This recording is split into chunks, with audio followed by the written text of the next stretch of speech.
Hello viewers, welcome to PP spicy kitchen. আজ আমি বানাবো পাপড়ি চাট। পাপড়ি চাট এভাবে বানালে কেউ ধরতেই পারবে না যে এটা বাড়িতে বানানো। পাপড়ি চাটের সঙ্গে এর স্পেশাল চাটনিটাও বানিয়ে দেখাবো, যেটা না হলে পাপড়ি চাট একেবারেই অসম্পূর্ণ। তো চলো শুরু করা যাক। একটা বোলের মধ্যে 2 কাপ ময়দা নেব।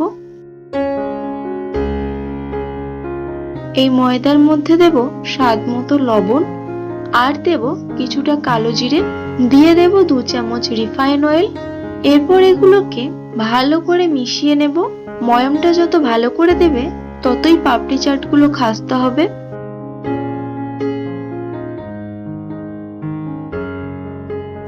এরপর অল্প অল্প জল দিয়ে একটা ডো বানিয়ে নেব।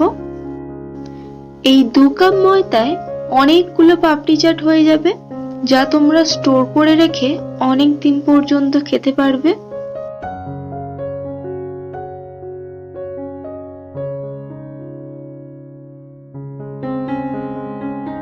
ময়দাটাকে এরকম ভাবে মেখে 10 মিনিটের জন্য ঢাকা দিয়ে রেখে দেব।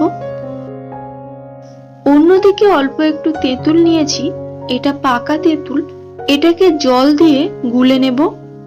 যেহেতু পাকা তেঁতুল তাই জন্য সঙ্গে সঙ্গে জল দিলেই গুলে গেল। তোমাদের কাছে থাকা তেঁতুল যদি নতুন হয় তাহলে জলে খানিকক্ষণ আগে থেকেই ভিজিয়ে রাখবে।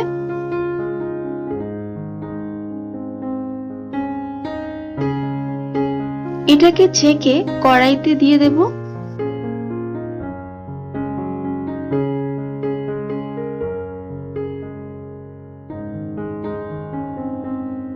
দেব স্বাদ মতো লবণ, দেব সামান্য একটু লঙ্কার গুঁড়ো। একটু মিশিয়ে নেব সবগুলো।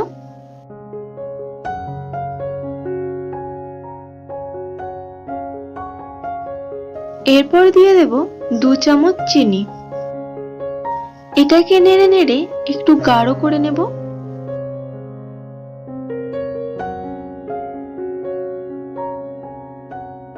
তো চাটনিটা এভাবে বানিয়ে নিলাম। এরপরে যে ময়দাটা মেখে রেখেছিলাম সেটা আরেকটু ভালো করে মেখে নেব।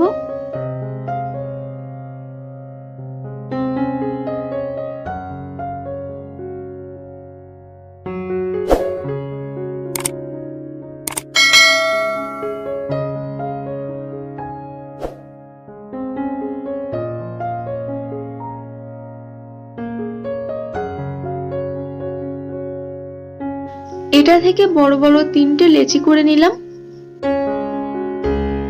এরপর ময়দা ছড়িয়ে এগুলোকে বেলে নেব। রুটিটাকে যতটা সম্ভব পাতলা করার চেষ্টা করবে, তাহলে পাপড়িগুলো সুন্দর হবে।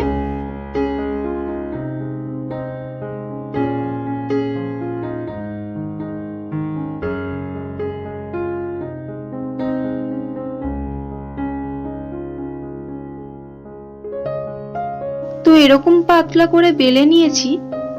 এরপর এরকম ছোট একটা বাটি নিয়েছি, এটার মাপ করে পাপড়িগুলোকে কেটে নেব। পাপড়িগুলো বেশ বড় বড় হবে।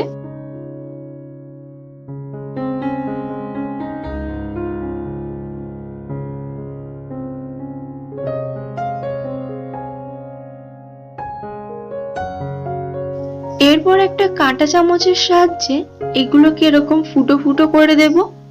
যদি না ফুটো করো তাহলে কিন্তু পাপড়ি আর হবে না, এগুলো লুচির মতো ফুলে যাবে তেলে দেওয়া মাত্র। তাই অবশ্যই করে এরকম ফুটো করে নিতে হবে। এরপর এক্সট্রা অংশটা তুলে নেব। পাপড়িগুলোকে তুলে তেলে ভেজে নেব।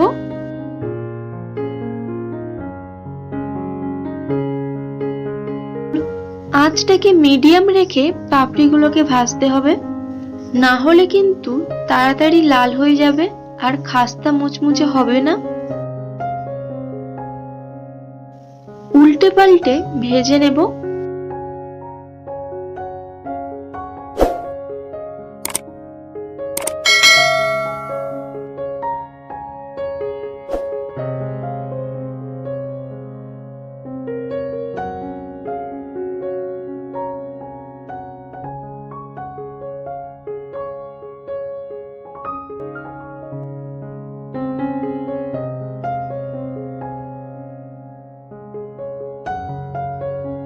তো এরকম লাল লাল করে ভেজে তুলে নিচ্ছি। একই রকম ভাবে বাকিগুলোও ভেজে নেব, সেগুলো আর দেখাচ্ছি না। এরপর একটা বোলের মধ্যে নিয়ে নেব সেদ্ধ করা আলু, দেব শসা কুচি, দেব টমেটো কুচি, দিয়ে দেব পেঁয়াজ কুচানো, দেব লঙ্কা কুচানো, দিয়ে দেব কিছু সেদ্ধ করা ছোলা আর মটর, আর দিয়ে দেব কিছু ঝুরি ভাজা, দেব স্বাদ মতো লবণ, দেব একটু বিট লবণ, দেব ভাজা জিরে মশলা, আর দেব চাট মশলা। এরপর এর মধ্যে বানিয়ে রাখা তেঁতুলের চাটনিটা দেব।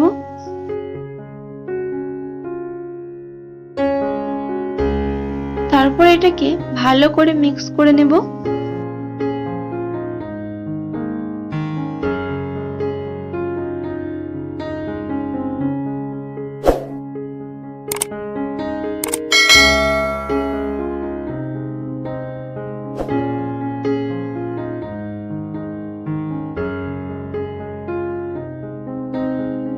এখানে 1 কাপ টক দই নিয়েছি, এর মধ্যে সামান্য একটু বিট লবণ আর 1 চামচ চিনি দিয়ে ভালো করে টক দইটা মিশিয়ে নেব।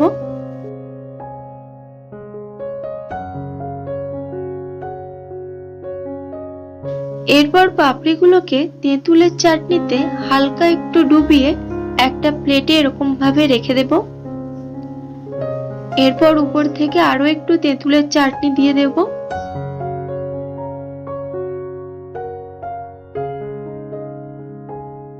দিয়ে দেব বানিয়ে রাখা চানা,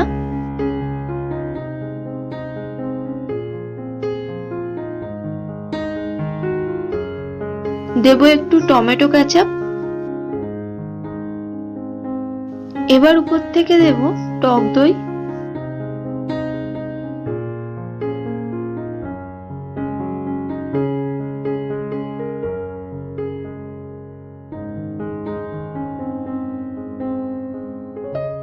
আবারও উপর থেকে একটু তেঁতুলের চাটনি দিয়ে দেব। উপর থেকে ছড়িয়ে দেব একটু বিট লবণ, আর দেব ঝুরি ভাজা। তো কেমন লাগলো পাপড়ি চাটের রেসিপি কমেন্ট করে অবশ্যই জানাবে।